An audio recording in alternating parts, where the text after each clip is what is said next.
Hello student, आज हम लोग स्टार्ट करते हैं डिटर्मिनेंट। आपका मैट्रिक्स वाला टॉपिक हो चुका है। थर्ड चैप्टर था आपका 12th क्लास का, जो आपका कंप्लीट हो चुका है, जिसको मैंने प्लेलिस्ट में पूरा डाल रखा है। ठीक है, आज हम लोगों का चौथा चैप्टर है, आपका फोर्थ चैप्टर है डिटर्मिनेंट। ये भी आपका जो मान लीजिए थोड़ा बहुत मैट्रिक्स से रिलेट करता है, मतलब थोड़ा बहुत क्या, काफी ज्यादा मैट्रिक्स से रिलेट करने वाला टॉपिक है। मैट्रिक्स का काफी सारा यूज है इसमें। तो मुझे लगता है कि अगर आप डिटरमिनेंट पढ़ रहे हैं तो उससे पहले आप मैट्रिक्स को पूरा पढ़ लीजिए एक बार प्ले लिस्ट में जाके, तो ज्यादा अच्छा रहेगा। चलिए सबसे पहले समझते हैं डिटरमिनेंट होता क्या है। तो डिटरमिनेंट, जिस तरह से मैंने मैट्रिक्स में आपको बताया था कि एलिमेंट को अरेंज करना है, और मैंने मैट्रिक्स में बताया था कि एलिमेंट को जो हम लोग अरेंज करते हैं वो रेक्टेंगुलर फॉर्म में करते हैं। एलिमेंट को जो हम लोग अरेंज करते हैं वो रेक्टेंगुलर फॉर्म में करते हैं, और वो भी अरेंजमेंट या तो छोटे ब्रैकेट में होता है या फिर बड़े ब्रैकेट में होता है। ये तो था मैट्रिक्स का अरेंजमेंट। आज हम लोग बात करने वाले हैं डिटरमिनेंट की। तो डिटरमिनेंट भी एक प्रकार का अरेंजमेंट है, एलिमेंट को अरेंज करना है। और एलिमेंट को अरेंज किस फॉर्म में करना है? स्क्वायर फॉर्म में करना है। एलिमेंट का जो अरेंजमेंट है वो स्क्वायर फॉर्म में है, और दो वर्टिकल लाइन के अंदर है। जब दो वर्टिकल लाइन के अंदर एलिमेंट को हम लोग अरेंज करते हैं, जैसे कोई दो वर्टिकल लाइन है, तो उसमें हम एलिमेंट को अरेंज करें, जैसे यहाँ पे कहा ए बी सी डी, ये दो वर्टिकल लाइन है, और दो वर्टिकल लाइन के अंदर हमने एलिमेंट को अरेंज किया। दो वर्टिकल लाइन के अंदर हमने एलिमेंट को क्या किया? अरेंज किया। तो एलिमेंट को,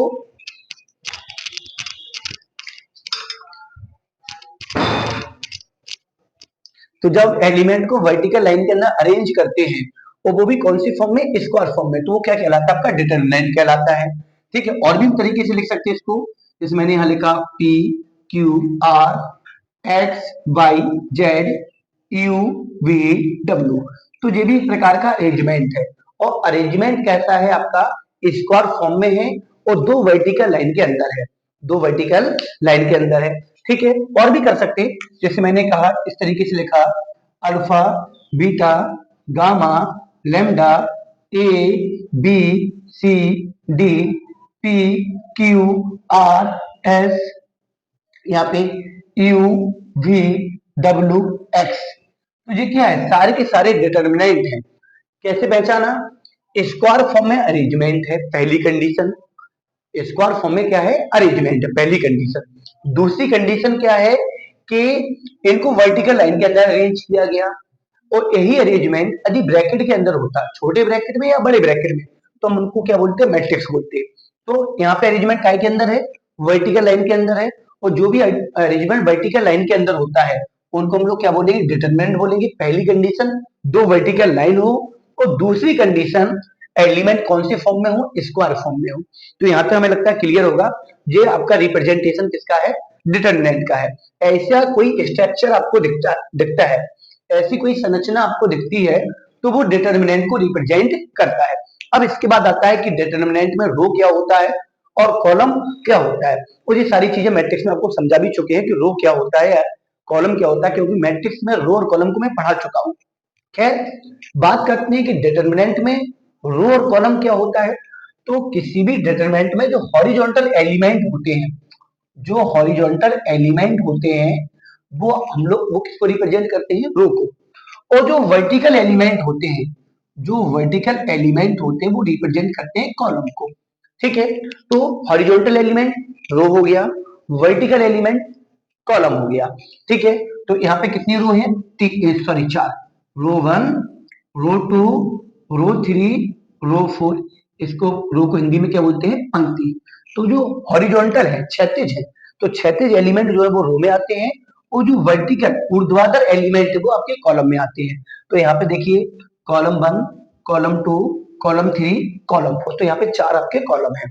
ठीक है, चलिए कॉलम की हिंदी में क्या बोलते हैं? स्तंभ बोलते हैं। तो भाई जो हॉरिजॉन्टल है उनको हम लोग रो बोलेंगे, और जो वर्टिकल है उनको हम लोग क्या बोलेंगे? कॉलम बोलेंगे। तो आई होप इतना क्लियर होगा। एलिमेंट का अरेंजमेंट है, वर्टिकल लाइन के अंदर है, स्क्वायर फॉर्म में है, वो आपका डिटरमिनेंट है। जो हॉरिजॉन्टल एलिमेंट है वो आपके रो है, वो आपके क्या है? रो है। रो मतलब पंक्ति। और जो वर्टिकल अरेंजमेंट है वो आपका कॉलम है, वो आपका कॉलम है। कॉलम मतलब स्तंभ से है। ठीक है, अब इसकी बात करते हैं ऑर्डर की। बात किसकी करते हैं? ऑर्डर की। तो किसी डिटरमिनेंट का जो ऑर्डर है वो क्या होता है? Rho into column.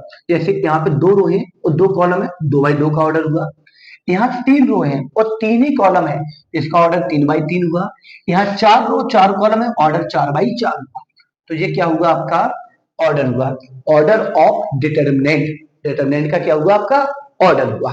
ठीक है, तो भैया रो कितना है 2, कॉलम कितना है 2, तो इसका ऑर्डर 2 बाई 2 क्लियर है। यहाँ पर रो कितनी है 3, कॉलम कितने 3, इसका ऑर्डर 3 बाई 3। यहाँ रो कितने हैं 4, कॉलम कितने हैं 4, ऑर्डर 4 बाई 4।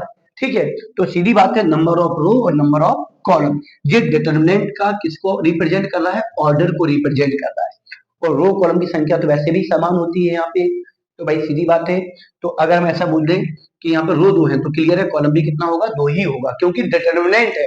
और डिटर्मिनेंट का जो अरेंजमेंट है उसके लिए 2 कंडीशन तो आपको याद रखना ही है कि अरेंजमेंट वर्टिकल लाइन में है और स्क्वायर फॉर्म में है।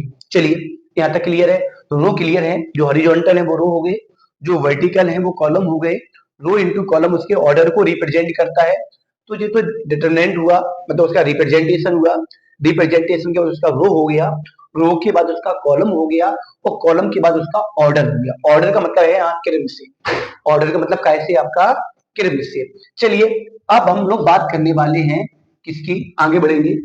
चलिए आगे देखते हैं, देखिए यहाँ पे अब हम लोग बात करने वाले हैं किसकी, कॉन्जुगेट एलिमेंट की। जैसे मान लीजिए कोई आपके पास डिटर्मिनेंट है ए, ए ना लो कुछ और ले लो अच्छा सा, हमने लिए alpha beta gamma x by Z P Q are. ये क्या है आपका एक डिटर्मिनेंट है, एक डिटर्मिनेंट है। अब मैं यहाँ पे कॉन्जुगेट एलिमेंट की बात करने वाला हूँ, किसकी बात करने वाला हूँ, कॉन्जुगेट एलिमेंट की। तो कॉन्जुगेट एलिमेंट क्या होता है, मान लीजिए कोई मैंने जनरल एलिमेंट लिया ए आई जे, ए यहाँ पे कोई एलिमेंट है, ए यहाँ पे कोई एलिमेंट है, आई और जे उसकी पोजीशन को रिप्रेजेंट कर रहा है। आई किसको रिप्रेजेंट कर रहा है, रो को, और जे किसको रिप्रेजेंट कर रहा, कॉलम को। ठीक है, ए कोई जनरल एलिमेंट है और आई और जे उसकी पोजीशन को रिप्रेजेंट कर रहा, आई उसकी रो पोजीशन को रिप्रेजेंट कर रहा है, जे उसकी कॉलम पोजीशन को रिप्रेजेंट कर रहा है। अब इसका कॉन्जुगेट एलिमेंट क्या होता है, अगर किसी एलिमेंट का रो, कोई जनरल एलिमेंट है और उसकी रो और कॉलम की पोजीशन को इंटरचेंज कर दिया जाए, मतलब रो अभी क्या था आई और कॉलम क्या था जे, तो रो को बना दो जे और कॉलम को बना दो आई, मतलब रो और कॉलम की पोजीशन को इंटरचेंज कर दिया जाए, रो और कॉलम की पोजीशन को इंटरचेंज कर दिया जाए तो वो उसका कॉन्जुगेट एलिमेंट बन जाता है। कौन सा एलिमेंट बन जाता है, कॉन्जुगेट एलिमेंट, कॉन्जुगेट एलिमेंट। ठीक है, तो कॉन्जुगेट एलिमेंट जैसे मान लीजिए जी आपका कोई एलिमेंट है बीटा, बीटा कोई एक एलिमेंट है। अगर मैं बीटा की पोजीशन की बात करूं, बीटा कोई एलिमेंट है ए, उसकी पोजीशन है 1 2, क्योंकि यहाँ पे पहली रो दूसरे कॉलम में है, पहली रो दूसरे कॉलम में है।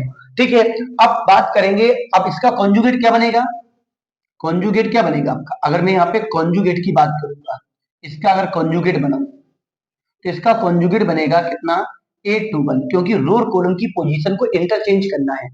मतलब अभी रो कितना था फर्स्ट, कॉलम कितना था सेकंड, अब रो हो गया सेकंड, कॉलम हो गया फर्स्ट। तो रो और कॉलम की पोजीशन को यदि आप इंटरचेंज करते हैं तो वो उसका कॉन्जुगेट एलिमेंट निकल आता है। तो इसका कॉन्जुगेट क्या होगा 8 to 1, तो 8 to 1 में दूसरी रो पहला कॉलम, तो ये क्या मिला आपको एक्स मिला, क्या मिला एक्स मिला, क्या मिला एक्स मिला। ठीक है, ऐसे ही हमने मान लिया, मैंने बात की किसकी, गामा की। तो गामा की पोजीशन वैसे क्या है A13, जो गामा है वो पहली रो तीसरे कॉलम में है, और मैं इसका कॉन्जुगेट बनाऊं, इसका अगर मैं कॉन्जुगेट बनाऊं तो इसका जो कॉन्जुगेट बनने वाला है वो बनेगा A31, A31 कॉन्जुगेट क्या बनेगा A31। जब A31 बनेगा तो A31 में क्या होगा कि भैया रो कितना था 1 था तो कॉलम 1 हो गया, रो कॉलम 3 था तो रो 3 हो गया, तो कॉलम रो इंटरचेंज हुआ, तो ये इसका कॉन्जुगेट बन गया, इसका क्या बन गया आपका कॉन्जुगेट। अब मुझे क्या चाहिए A31 चाहिए, जब मुझे A31 चाहिए तो A31 में क्या होगा, क्या होगा तीसरी रो पहला कॉलम क्या आएगा P आएगा, क्या आएगा P आएगा। तो भैया किसी भी एलिमेंट के लिए उसकी रो और कॉलम की पोजीशन को इंटरचेंज कर दिया जाए तो वो इसके कॉन्जुगेट एलिमेंट को रिप्रेजेंट करता है। किसको रिप्रेजेंट करता? कॉन्जुगेट एलिमेंट को रिप्रेजेंट करता है। जैसे मैंने एग्जांपल दिया तो मैंने कहा 2 4 3 -2 1 0 2 0 1। ये मान लीजिए कोई आपका डिटर्मिनेंट है और इसमें एलिमेंट A13 का हमें क्या निकालना है? कॉन्जुगेट एलिमेंट निकालना है। कॉन्जुगेट एलिमेंट निकालना है। और जब मैं कॉन्जुगेट एलिमेंट निकालूंगा तो मैंने क्या बोला? उसकी रो और कॉलम की पोजीशन को इंटरचेंज करेंगे। कर दीजिए इंटरचेंज। A3 1 हो जाएगा। रो जो 1 था वो कॉलम बन गया, जो कॉलम 3 था वो रो 3 बन गया। इंटरचेंज हो गया। अब मुझे ऐसा एलिमेंट चाहिए जो तीसरी रो पहले कॉलम में हो, तीसरी रो पहले कॉलम में क्या मिल रहा है? 2 मिल रहा है। कितना मिल रहा है? 2। इसका आंसर कितना आ गया? 2 आ गया। किसका कॉन्जुगेट है? A13 का। एक ऐसे एलिमेंट का कॉन्जुगेट है जो पहली रो तीसरे कॉलम में हो। और भी देख लो, जैसे मैं कहूं A23 का कॉन्जुगेट चाहिए तो A23 का कॉन्जुगेट क्या होगा? A32। A32 क्यों? क्योंकि जो A एलिमेंट है उसमें रो दूसरा था, कॉलम तीसरा था, तो कॉन्जुगेट उल्टा हो जाएगा। रो 3 हो जाएगा, कॉलम 2 हो जाएगा। अब मुझे तीसरी रो दूसरे कॉलम में जाना तो आपको 0 मिल रहा है। क्या मिल रहा है आपको? 0 मिल रहा है। ठीक है, तो हमें लगता है कि कॉन्जुगेट एलिमेंट आप लोग निकाल सकते हैं। सीधी बात है, जिस एलिमेंट का कॉन्जुगेट निकालना है उसके रो और कॉलम की पोजीशन को इंटरचेंज कर दो। रो और कॉलम की पोजीशन को क्या कर दो? इंटरचेंज कर दो। या ऐसा बोल दो कि इस डायगोनल की ऊपर और नीचे के जो एलिमेंट हैं वो उनके जो डायगोनल को पहले छुपा लो, डायगोनल को छोड़ के उसके ऊपर नीचे के जो एलिमेंट है वो एलिमेंट एक दूसरे के लिए क्या होंगे? क्या होंगे? कॉन्जुगेट होंगे। जैसे बीटा का कॉन्जुगेट एक्स, तो एक्स का कॉन्जुगेट बीटा। पी का कॉन्जुगेट क्या होगा? गामा, और गामा का कॉन्जुगेट पी। क्यू का कॉन्जुगेट जेड, और जेड का कॉन्जुगेट क्यू। क्यू का कॉन्जुगेट जेड, और जेड का कॉन्जुगेट क्यू। वैसे निकाल के भी देख लो। हमने देखा कि जो वाला आपका एलिमेंट A12 था वो क्या था? बीटा। और जब मैंने बीटा का कॉन्जुगेट निकाला तो देखो एक्स आया। क्या आया? एक्स आया। मैंने जब गामा का कॉन्जुगेट निकाला तो क्या आना चाहिए? पी, तो देखो पी आया। क्या आया? पी। ऐसी डायगोनल को छुपाने के बाद, ये डायगोनल को छोड़ के अगर जैसे देखा जाए A13 क्या था? 3 था, तो 3 का कॉन्जुगेट क्या आना चाहिए? 2 आना चाहिए। देखो 2 आ रहा है आपका। आ रहा नहीं आ रहा? ऐसे ही आपकी बात हुई किसकी? A23 क्या था? 0 था, तो 0 का कॉन्जुगेट कितना आया? 0 ही आया। तो कह सकते हैं कि डिटरमिनेंट में डायगोनल की ऊपर और नीचे के जो एलिमेंट है वो एक दूसरे के कॉन्जुगेट है, मतलब करस्पॉन्डिंग एलिमेंट एक दूसरे के क्या है? कॉन्जुगेट। 4 का कॉन्जुगेट -2 का कॉन्जुगेट 4 इस डिटरमिनेंट में। 2 का कॉन्जुगेट 3, 3 का 2, 0 का कॉन्जुगेट 0, और 0 का कॉन्जुगेट 0। मतलब डायगोनल की ऊपर और नीचे वाले एलिमेंट एक दूसरे के कॉन्जुगेट होते हैं, एक दूसरे के कॉन्जुगेट होते हैं। तो ये तो हो गया आपका कॉन्जुगेट एलिमेंट। जे वैसे आपके बोर्ड में नहीं आता है, वो तो माइंड में मुझे आ गया तो मैंने बता दिया। कॉन्जुगेट एलिमेंट अपने बोर्ड में नहीं है, कहीं इसका यूज भी नहीं होने वाला बोर्ड के लेवल पे।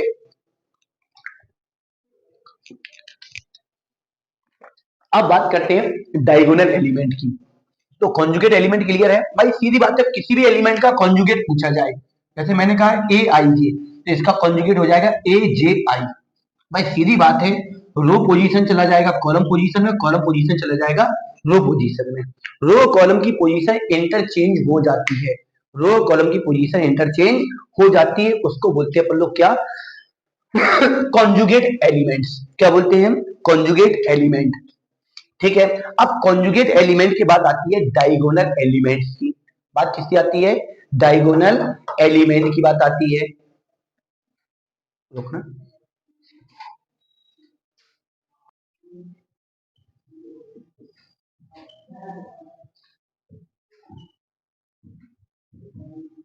डायगोनल एलिमेंट्स, बात करते हैं डायगोनल एलिमेंट्स की। ठीक है, विकर्ण के अवयव। ठीक है, किसके अवयव? डायगोनल का मतलब यहाँ विकर्ण से है, और एलिमेंट का मतलब अवयव से है।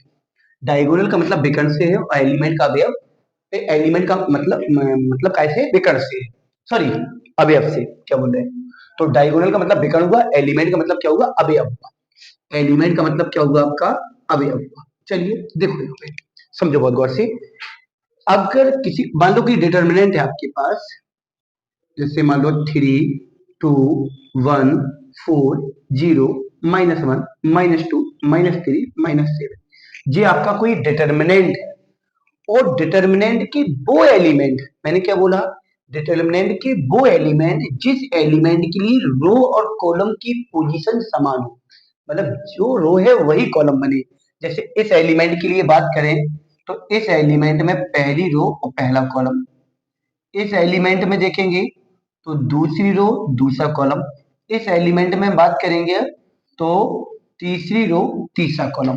तो डायगोनल एलिमेंट्स वो एलिमेंट होते हैं जिन एलिमेंट्स के लिए रो और कॉलम की पोजीशन समान हो।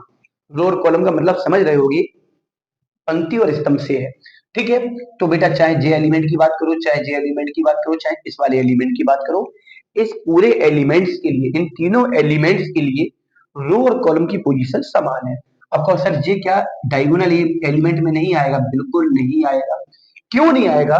क्योंकि इस एलिमेंट में रो तो तीसरा है, कॉलम आपका पहला है, तो इसमें रो और कॉलम की संख्या समान नहीं, इसलिए ये आपका डायगोनल एलिमेंट में नहीं आता। तो बस इतना याद रखना कि डायगोनल एलिमेंट में वही एलिमेंट आते हैं जिसमें रो और कॉलम की पोजीशन कैसी हो, समान हो। ठीक है।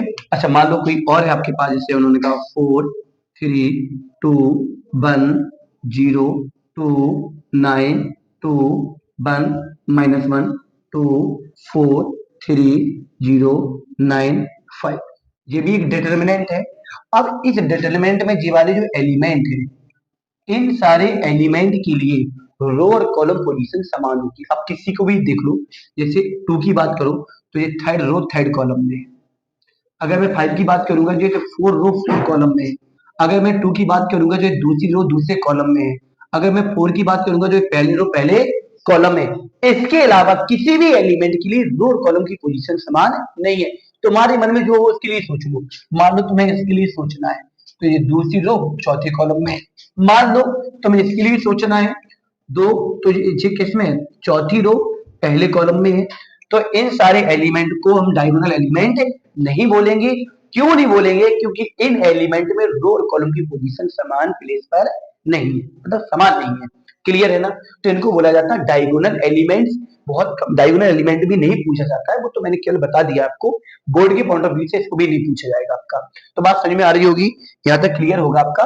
तो ये हो गया आपके डायगोनल एलिमेंट्स। ये क्या हो गए आपके डायगोनल एलिमेंट। तो इस डिटर्मिनेंट में डायगोनल एलिमेंट्स कौन कौन से हुए अगर बात की जाए तो 3 हुआ, 0 हुआ, -7 हुआ। और मैं यहाँ पे बात करूं कि डायगोनल एलिमेंट्स कौन कौन से हुए, तो डायगोनल एलिमेंट्स में 4 हुआ, 2 हुआ, 2 हुआ और 5 हुआ। तो इनको बोलेंगे डायगोनल एलिमेंट्स। क्या बोलेंगे? Diagonal elements. तो आई होप यहाँ तक आपका क्लियर होगा। इसके बाद हम लोग बात करने वाले हैं किसकी, चलिए इसके बाद देखो हम लोग बात करने वाले हैं कि डिटर्मिनेंट को सॉल्व कैसे करते हैं। डिटर्मिनेंट को सॉल्व कैसे करते हैं समझिए। मान लो कोई 2/2 का डिटर्मिनेंट है, बड़ा सिंपल सा फंडा है डिटर्मिनेंट को सॉल्व करने के लिए। मान लो कोई 2/2 का डिटर्मिनेंट है ए बी सी डी, बड़ा सिंपल सा मतलब उसका सॉल्यूशन है, बहुत सिंपल सा सॉल्यूशन है। इसमें क्रॉस मल्टीपल टाइप का कर देंगे। क्या कर देंगे? Cross multiple. देखो कैसे, इसका मल्टीपल यहां करो तो क्या हो जाएगा ए डी, और नीचे वाले का ऊपर करो क्या हो जाएगा सी बी, और बीच में क्या आ जाएगा आपका माइनस आ जाएगा। तो ये 2/2 के डिटर्मिनेंट का सॉल्यूशन है। 2/2 का डिटर्मिनेंट क्यों बोला? क्योंकि यहाँ पे 2 रो और 2 कॉलम है। यहाँ पे 2 रो और 2 कॉलम है। मान लो एग्जाम्पल के तौर पर आपके पास है 4, 3, 0, 9, सॉल्व करो। 4 4 का 9 से 36, 0 का 3 से 0, और नीचे जो ऊपर जाने पर हम लोग क्या लगाएंगे, यहाँ पे माइनस लगाएंगे। क्या लगाएंगे? माइनस। तो फाइनली आपका 36 आ गया। और भी एग्जाम्पल समझ लो। यहाँ पे उन्होंने कहा, सॉरी, और यहाँ पे उन्होंने कहा, अच्छा हो गया थोड़ा सा। उन्होंने क्या कहा यहाँ पे 5, 1, -2, 2। अगर कहा जाए इसको सॉल्व करो तो अब से ये डाउन में जाएगा, 5 हो जाएगा, और ये सॉरी अप से डाउन में गया और ये नीचे से ऊपर गया, ठीक है, तो कितना हो जाएगा, -4 हो जाएगा, ठीक है, बीच में क्या आएगा, माइनस आएगा, क्योंकि 5 पंजा 5 और 2 का -2 से करोगे -4, लेकिन नीचे से ऊपर जाने पर आप लोग क्या लगाएंगे, यहाँ पे माइनस लगाएंगे, तो माइनस और माइनस प्लस हो गया, 5 + 4, आंसर आपका आ गया 9 आ गया, आंसर कितना आ गया आपका 9। तो इस प्रकार से 2/2 के डिटरमिनेंट को सॉल्व कर सकते हैं, बहुत सिंपल सा है, उन चारों एलिमेंट का क्रॉस कर दो, ऊपर वाले का प्रोडक्ट नीचे वाले से, और यहाँ पे इस नीचे वाले का प्रोडक्ट ऊपर वाले से। इतना याद रखना, जब नीचे वाले से ऊपर वाले प्रोडक्ट करोगे तो बाहर क्या लगा दोगे, माइनस लगा दोगे, तो ये हुआ 2/2 के डिटरमिनेंट का सॉल्यूशन। ठीक है, अब बात आती है कि 3/3 का डिटरमिनेंट हम लोग कैसे करेंगे, तो बहुत गौर से समझना है, बड़ा सिंपल सा खेल है। 3/3 का डिटरमिनेंट यहाँ पे देखिए, जैसे ए है, बी है, सी है, यहाँ पे एक्स है, वाई है, जेड है, यहाँ पे पी है, क्यू है, आर है। जब मैं 3/3 के डिटरमिनेंट को सॉल्व करता हूं तो किसी पर्टिकुलर रो और कॉलम के रिस्पेक्ट में उसका एक्सपेंशन करते हैं। तो सीधी बात है, इसके सॉल्यूशन के लिए एक चीज याद रखना, इसके सॉल्यूशन के लिए रो या कॉलम और लगाओ अथवा और कॉलम के क्या करेंगे, सापेक्ष सापेक्ष इसका हम लोग प्रसार करते हैं। क्या करते हैं, प्रसार करते हैं। एनी रो, यहाँ पे एक चीज और लिख सकते हैं, एनी रो, किसी भी रो और कॉलम के सापेक्ष हम लोग क्या करते हैं, प्रसार करते हैं, और प्रसार करने के बाद जो सॉल्यूशन निकल के आता है वो उसकी डिटरमिनेंट की वैल्यू होती है। अब प्रसार कैसे करते हैं, बात ये आती है। तो मैंने कहा एनी रो एनी कॉलम, मतलब किसी भी रो किसी भी कॉलम के सापेक्ष हमें प्रसार करना है। मान लो मुझे रो 1 के सापेक्ष प्रसार करना, मान लो रो 2 की करना, या रो 3, मतलब किसी भी रो के सापेक्ष प्रसार कर सकते हैं, या किसी भी कॉलम के सापेक्ष आप प्रसार कर सकते हैं। मान लो मैंने रो 1 से प्रसार किया, तो आप जिस रो या जिस कॉलम के सापेक्ष प्रसार करेंगे, एक एक करके उसके एलिमेंट को लेना है, और उसके एलिमेंट को लेकर उसके करस्पॉन्डिंग एलिमेंट को छुपाना है। उसके बाद जो बचे हुए एलिमेंट है उनका डिटरमिनेंट बनाना है। अभी देखो पूरा प्रोसेस समझना, जैसे मान लो मैंने R1 से इसका एक्सपेंशन किया, एक्सपेंशन का मतलब होता है का प्रसार, हमने इसका प्रसार किया, किससे किया, R1 से, रो 1 से। तो रो 1 में कौन कौन से एलिमेंट है, ए है, बी है और सी है, तो एक एक करके सारे एलिमेंट लो। पहले मैंने ए लिया, ए के सामने वाले एलिमेंट छुपा दिए मैंने, छुपा दिए, बाकी ए के सामने वाले एलिमेंट को छुपा दिया, तो ये 4 एलिमेंट बचे मेरे पास, ये 4, इनको छुपा दो, ए के सामने, ए के करस्पॉन्डिंग जितने भी एलिमेंट उनको छुपा दो, यही 4 एलिमेंट बचे। इनको डिटरमिनेंट फॉर्म में लिख दो बचे हुए एलिमेंट का, बाई क्यू जेड आर। इसके बाद रो 1 में दूसरा एलिमेंट क्या है, बी है, तो मैंने बी को बाहर रखा, बी के सामने वाले एलिमेंट छुपा दिए मैंने, बी के सामने वाले एलिमेंट छुपा दिए। अब बचे कौन कौन से, एक्स बचा, पी बचा, जेड बचा और आर बचा। फिर मैंने सी लिया, सी के करस्पॉन्डिंग जितने भी एलिमेंट है उनको छुपा दो, क्या बचा, एक्स बचा, पी बचा, बाई बचा, क्यू बचा, ठीक है, बाई बचा और क्यू बचा। अब इनके बीच में कुछ ना कुछ तो सिंबल आएगा, तो इनके बीच में सिंबल याद कर लेना आप लोग डायरेक्टली। अब ये सिंबल प्लस कैसे आते हैं, वो क्या चीज है, वो सारी चीजें हम लोग आपको माइनर और कोफैक्टर में बताएंगे कि सिंबल कैसे आए हैं सारी चीजें। तो यहाँ पे सिंबल आने का रीजन मतलब किस ऑर्डर में सिंबल आते हैं, जैसे 3/3 ऑर्डर का डिटरमिनेंट है, तो पहला एलिमेंट प्लस का आता, दूसरा माइनस का, तीसरा प्लस का, फिर माइनस, फिर प्लस, फिर माइनस, प्लस माइनस प्लस, इस ऑर्डर में हम एलिमेंट को लेते हैं। तो जब भी हम 3/3 के डिटरमिनेंट का एक्सपेंशन करते हैं, तो पहले एलिमेंट के बाहर प्लस रहता है, दूसरे एलिमेंट के बाहर माइनस रहता है, और तीसरे के बाहर क्या रहता है, प्लस रहता है। ठीक है, अब ये प्लस माइनस कैसे आए, तो इन सब के लिए जब मैं आपको डिटरमिनेंट के साथ ही चौथी एक्सरसाइज में हम आपको प्रारंभ बताएंगे कि कैसे कोफैक्टर निकाला जाता है, कैसे माइनर निकाला जाता है, तो उसमें ये सारी चीजें आपको पता चल जाएंगी कि हाँ प्लस माइनस क्यों आया है। ठीक है, तो वहां पे सारी चीजें पता चल जाएंगी। खैर अभी थोड़ी देर की मतलब थोड़ा इतना एक्सपेंशन करने के लिए आप लोग इतना याद कर लीजिए कि सिंबल किस प्रकार से लगते हैं, कौन सा सिंबल आना है, प्लस का आना है या माइनस का साइन आना है, प्लस साइन आना है या माइनस साइन। तो साइन में मैंने क्या बोला, रो वन में पहला पॉजिटिव, दूसरा नेगेटिव, तीसरा पॉजिटिव। रो टू में पहला नेगेटिव, फिर पॉजिटिव, फिर नेगेटिव, ऐसा याद कर लो। प्लस से plus minus plus, minus plus minus plus minus plus.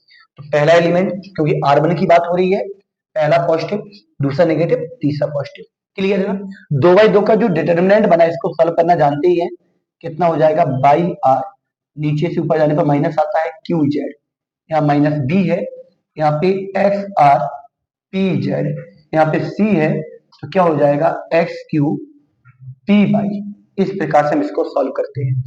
इस प्रकार से इसको हम लोग क्या करते हैं, सॉल्व करते हैं। और भी समझ लीजिए, यहाँ पे मान लो कोई डिटर्मिनेंट है आपका 3 2 1 0 2 -1 4 3 1। मान लो ये एक डिटर्मिनेंट है, एग्जाम्पल के तौर पर समझ लो, हमने मान लो इसका एक्सपेंशन किया, और एक्सपेंशन ऑफ मैंने किससे किया, R1 से ही कर दिया।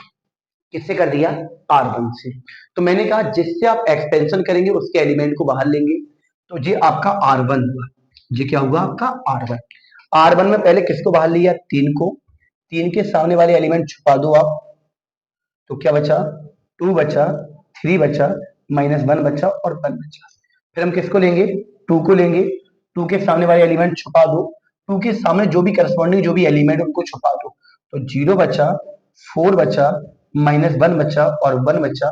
फिर मैं 1 को लूंगा, 1 के करस्पॉन्डिंग जितने भी एलिमेंट है छुपा दो, 0 बचा, 4 बचा, 2 बचा और 3 बचा। अब सिंबल लगाना है, तो R1 में पहला पॉजिटिव, दूसरा नेगेटिव, तीसरा पॉजिटिव। अब सॉल्व करेंगे, 3 आपका बाहर है, क्रॉस मल्टीपल, भाई 2/2 का डिटर्मिनेंट है, तो 2 बन जा 2 और 3 माइनस बन जा -3, और नीचे से ऊपर जाने पर माइनस तो आपका आ ही जाता है, नीचे से ऊपर जाने पर क्या आ जाता है आपका, माइनस। अब ऐसे ही ये माइनस का 2 है, इनका यहाँ कर दो, 0 होगा, 4 का -1 से -4 हो जाएगा, तो यहाँ भी माइनस लग जाएगा, यहाँ पे +1, यहाँ पे करोगे तो 0 हो जाएगा, और यहाँ पे करोगे 4 2 जा 8 हो जाएगा।